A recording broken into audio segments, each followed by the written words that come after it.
Hello, it's Randi Rhodes. Here's a clip from our show, and go to randyrhodes.com for the whole thing and a podcast. Buy a stinking podcast. Mary had a little man. The fault.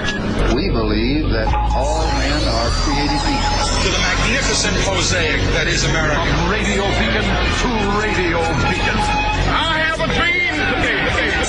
Change has come to America. Believe it. Knock, knock. Who's there? It's a figment of your imagination. Randi Rhodes Show. Turn up your mind.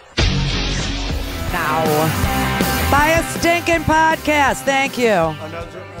Another successful job. We're very, very proud of our military. Just like we're proud of the folks in this room, we are so proud of our military, and it was another successful bombing event. Did you authorize it, sir? Everybody knows exactly what happened. No one knows. And what I do is I authorize my military. We have the greatest military in the world, and they've done a job as usual. So, holy crap, he's outsourcing the military. He's delegating.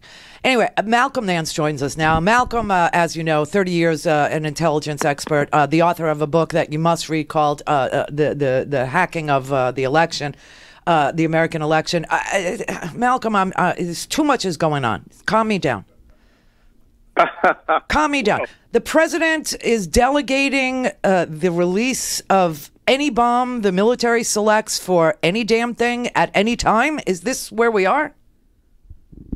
Well, apparently it looks that way, and I think he said that some time ago, that the authorities that are usually prescribed to the regional commanders and commanders-in-chief, like the president, in terms of using drones and precision strikes where needed be, are now being relegated down to the theater commanders and the regional battle commanders, and they can choose whatever weapon that they want, obviously shy of an atomic bomb.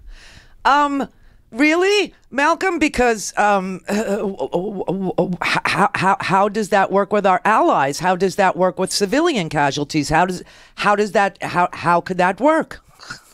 Well, I mean, it can work. Okay, good. Now calm me down. It can work if you have competent commanders who are taking into consideration that the mission requires that we also work with our local partners, our allied partners, and that we have to keep civilian casualties to a minimum or avoid them where possible in order to meet our objectives. And our objectives are that we want stable supporting governments in nations like Afghanistan, Iraq, Yemen, and Syria. And, skip Syria for a bit. We have a small part of Syria. And for that to occur, you cannot just go around bombing things willy-nilly.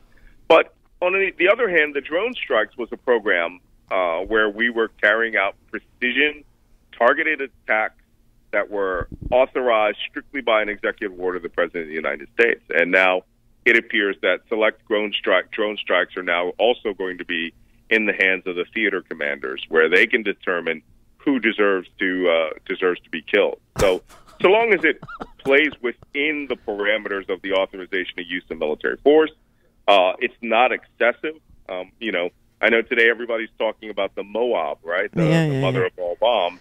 I know we have one bigger. I know we do. Well, not conventional, because a lot of people are confusing this with the Daisy Cutter, the 14,000-pound bomb that we used to drop out of the back of a C-130 off a sled. That's from the Vietnam era. This one's longer and wide, just as not as wide, but it's carried by a B-2 bomber or a B-52. And but the difference is, unlike a Daisy Cutter, which came down on a parachute, this comes down and it is steerable. It's controllable. And so it can be guided like our standard 2,000-pound laser-guided bomb, a JDAM, and come within 3 feet of its target. Not that it's going to need it, because when 28,000 pounds of high explosive goes off, you can be, 500 yards or, 1,000 yards away, and you're going to feel the blast effect, if not be impacted by the.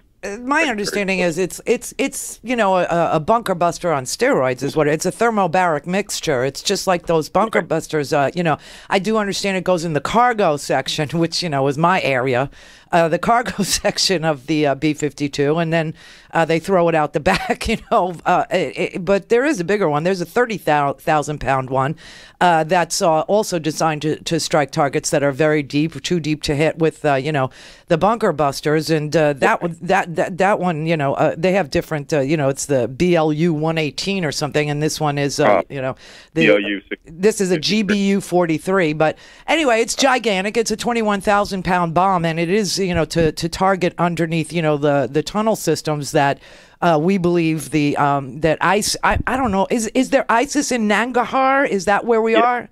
Yeah, and I wrote that in my book, Defeating ISIS, which was a bestseller, and Donald Trump claims was the last book he read. Oh, wow. Thanks, Malcolm. I'm not quite sure how much he read, but there are a lot of pictures. And, ISIS is in Afghanistan, and a lot of the members of Al-Qaeda and some rogue members of the Taliban flipped over, adopted their own super hardcore ideology, and they've been building base camps in Nangarhar province, which is along the Pakistan-Afghan border north of Jalalabad, and, on the other side is the Swat Valley of Pakistan. And, our special forces practically live up in Asadabad, which is the major town that's up there in that part of, Nangarhar province. But ISIS has suffered some very serious attacks in the last 2 years. In 2015 and 2016, two of their base camps were obliterated by the Afghan National Army. And it turns out that these were above-ground training camps, and they were massing their guys there and dancing and, shooting in the air, doing all the stuff that amateur groups do. And they were wiped out. So they've taken the last year to dig underground and use the ISIS, tunnel manual that was produced for Syria and Mosul. Yeah. Yeah, that's kind of, I know the Taliban, they switch sides all the time. Whoever's cool and winning is where they go. Al-Qaeda, I didn't even think Al-Qaeda was, around anymore. Thought they were more like a criminal organization these days. So. Oh, no, they're around, but they had lost a lot of operations in Afghanistan. Their principal operations are now in Yemen, Somalia, right. The Sub-Saharan Africa, the Sahel Africa. Which is also your area of expertise. So we're back in your part of the world now. All of these are my part. I served in. I was in Jalalabad. I know. So, I was in that whole area. So. Thumbs up or thumbs down on Nangarhar, on, the Moab. Are you good with that or no? Yeah, I'm good with it. It's just that it just showed the limits of our warfighting capability. If that wasn't backed up with a ground force that went in to determine how many of these bunkers were collapsed and all of that, we'll get that battle damage assessment. But if people think that this is a device that we can use everywhere all the time, right? Mm-hmm. And, like North Korea, you would have to, there's 15,000 dug-in artillery tunnels in North Korea, just within 30 miles of the city of Seoul. Right. And the rest of the country has been an ant farm since 1953. So right. that you would have to drop those every 30 seconds everywhere to have any impact against North Korea. They're a precision weapon. They can't even be used against Iran because Iran has dozens of tunnels and tunnel launch sites and complexes. It's just one device. And it can, I think it's almost experimental to a certain extent. And so I don't know why people are saying today that this is a message to North Korea. The only thing that's going to stop North Korea is an atomic bomb. And that's the only way you can dig out their programs underground. This bomb certainly won't do it. Do you think this president would nuke North Korea? Oh, geez. I'm very, very concerned. I know last night I said on Chris Matthews that I was terrified, but the rhetoric that's coming from the White House, and if I were to give them any advice, it would be, you have to tone it down. North Korea does take every word you say literally, and they don't blink. As a matter of fact, they've been looking for a reason to have the Second Korean War. And once they get those atomic bombs ready, I mean, even if they're not ready to get on a launch vehicle like an ICBM, right. They can be lofted by a Scud missile or just detonated on the surface. You could put it in a trawler, and move it to the coast of Japan, right. And detonate it, and the electromagnetic pulse would drop every aircraft over South Korea and Holy Japan crap, really? out of the sky. So, wow. 100,000 people. Oh, my God. A minute. And, we should not be talking about it. But if the president is now delegating, what if you have somebody who, is, dying and has always been dying to bomb the North Koreans because he's in charge of the Pacific region, and, he doesn't know that, I guess he knows that, that China needs North Korea to be North Korea, because the last thing China wants is a unified Korean peninsula, which is why he keeps talking about his love of President Xi. I think that has much more to do with lending him money than it does, actually doing anything about Kim Jong-un, because the Chinese do not want a unified Korean peninsula. They like it just the way it is. I think they understand that a unified Korean peninsula would mean that there was a massive war, which would destabilize the entire Chinese economy and stop global distribution of what they make. And the Chinese want stability. And the fact is, the matter is, they showed that they were the grown-ups at the table in Florida last week. That's right. I understand President Xi actually had to lecture Donald Trump on the history of China, the history of Korea and the Korean Peninsula. And yes, Trump he did. Came out and said, that's fascinating. And this is exactly what the president always does, okay? He didn't know healthcare was going to be so complicated. So Xi gives him 10 minutes of, Chinese, North Korean, Korean Peninsula history, and he goes, oh, I thought you were much more influential over... I didn't understand that you didn't want to unify Korea. Oh, this is much more complicated than I thought. And I said that as a joke. I said that as a joke, and then he actually says it. I know. Oh, my God. That's why him having nuclear weapons. Oh, my God. Oh, my God. I gave a speech. I actually was part of a panel at the Asia Society in New York City about 5 weeks ago. Yeah. And at the end, they came across the room of 6 Asian and Middle East specialists. And they said, what's America's number one problem? And all across the room, they said North Korea. And they finally came to me and said, Malcolm, so you're the terrorism guy. You're going to say ISIS or Iran? I said, North Korea. Yeah. No, I'm not going to try to pump up anything. Nor we could be, because we're using phrases like North Korea is an imminent threat. That phraseology from the president means that you are willing to do a preemptive attack against them. That's right. right. And the only way to burn out the North Korean nuclear program is to use atomic bombs. Oh, my God, Malcolm. And if they are thinking about this, they don't understand 10 million people are within 30 miles of 15,000 rounds of artillery that has VX nerve gas, sarin nerve gas, high explosive mustard gas. The North Koreans are ready for it. They haven't been eating for 50 years. So, I know. And once they get a really good working warhead that can be fitted on top of a missile, we have not tried to really buy them out of it.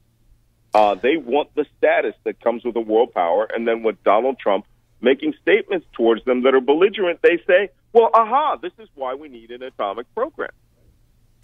This is just crazy. I mean, the idea that this president is just, delegating everything out to the military, who, look, the military is going to use military force. It's what they do. It's what they train for. It's what they understand. As an intelligence guy, you know that the military is going to use military force, and that the intelligence people are going to want to use intelligence, and that the diplomats are going to want to use diplomacy. But he guts the State Department and tells everybody the intelligence community can't be trusted, to the point where you have Americans who are spewing to me what Putin and Assad are saying, that the rebels actually attacked themselves and that it was a false flag operation. And then you have a president that tells the military, do what you want. I mean, I don't get how this works. Well, let me give you some assurance. The authority to use the weapon systems that they have to be within the authorization to use the military force. They have to be proportional to the combat mission. They have to be in zones where there's combat. This is not like, Dr. Strangelove, where you have General Jack D. Ripper, launching his squadron of atomic bomb-bearing planes towards Russia so that the rest of the United States can attack after. So are you saying that Trump would have to go to Congress if he was going to do a preemptive strike on North Korea? Well, this is where we get into trouble. And See? Last year, I managed to convince Jonathan Capehart at the Washington Post to write about the president's, nuclear monarchy. If he determines, and only he determines, that North Korea is an imminent threat. You see how I use that word? to the United States, then he has the authority to launch a preemptive nuclear attack on North Korea without anyone stopping him. What do you? Chain of command stopping. You know, Saturday's big holiday over there. It's the Founders Day, and they typically do something belligerent on Founders Day.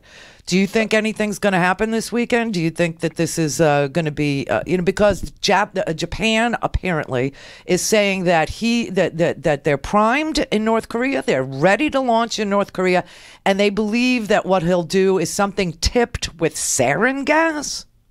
No, but I don't think that they will attack anybody. I think what they plan to do is to detonate an atomic bomb and claim that one, because it would be like their fifth test. Right. That they would claim that bomb is miniaturized enough to go onto the warhead of an ICBM. And then the Taepodong 2 missile, which is their load-bearing ICBM, it hasn't completed all of its test flights. But they have the capability to reach, I think, with their IRBMs, their intermediate range ballistic missiles, I think they can just barely reach Anchorage. Okay. But we're talking about a missile, the Taepodong 2, could reach everything west of Denver. Oh, Jesus. So, come on, Malcolm. Well, that's the one that we need to see whether they're going to complete the capability this year. North Korea wants an ICBM. They have the capability right now of devastating a good piece of Asia, but they've got to miniaturize that bomb and make sure it works. If they detonate one on Saturday, it will most likely be a working miniature. Oh, no. That is capable of going onto the head of the warhead. Thanks. And Trump has made statements like he will not allow North Korea to create ICBMs. Well, there's only one way you're not going to allow that. You can't shoot it down. Our theater high-altitude air defense system only shoots down missiles when they are in their terminal phase of flight, when they are coming to land. So, you could have an atomic bomb detonate, as Jim Woolsey, former director of the CIA, likes to show. You could have it detonated high altitude over the western United States, and everything electronic will end. I got it. Through electromagnetic pulse, and they go back to the 1870s. And that could neutralize the United States. Worst comes to worst, North Korea could always test bed a device above ground, on the coast or in the ocean, just so that everybody sees it visually, right? And announce themselves as a clear nuclear power. All of these things could happen with a slower pace and less mischief if we had not started using the inflammatory language that we're using right now. Trump seems to operate as if he's in a Tom Clancy novel. I know. And that he's a drama queen, and but the drama that he can cause is mutually assured destruction. So yeah.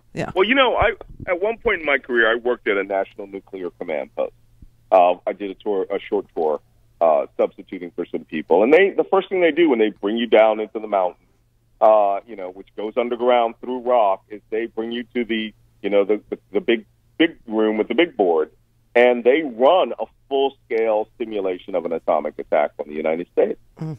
And you come out of there ardently anti-nuke. I mean, no one works in that site that wants to see an atomic bomb launched anywhere, because you know what the stakes are. Yeah. Especially when the rooms behind you on the left say United States Senate, and the rooms behind you on the right say, House of Representatives. Oh, God. So, listen, everything around you is dead. Let me grab a break. Can you stick around? Because I want to talk to you about this Guardian article that you and I both reacted to. I saw you react to it. I did, too. It's an amazing article. And I don't know if anybody congratulated you on your pick of Estonia. I just thought that was so cool. That's what made me say, get me Malcolm. Estonia. I remember talking to you about Estonia is probably the one that supplied some intelligence, the Brits too, and it's just an incredible story. So can you hang on for a second? Okay, sure. All right, thank you so much. Malcolm Nance, of course, is our guest, and Malcolm, 30 years in counter intelligence, 30 years serving this country in a deep way, with information that could only come from him, joins us again in the next segment to talk about this Guardian article called, if you want to Google it right now, it's called British Spies Were First to Spot Trump Team's Links with Russia. It's an amazing article. The conclusion at the end is stunning. Go to RandiRhodes.com for the whole thing and a podcast. Buy a stinking podcast.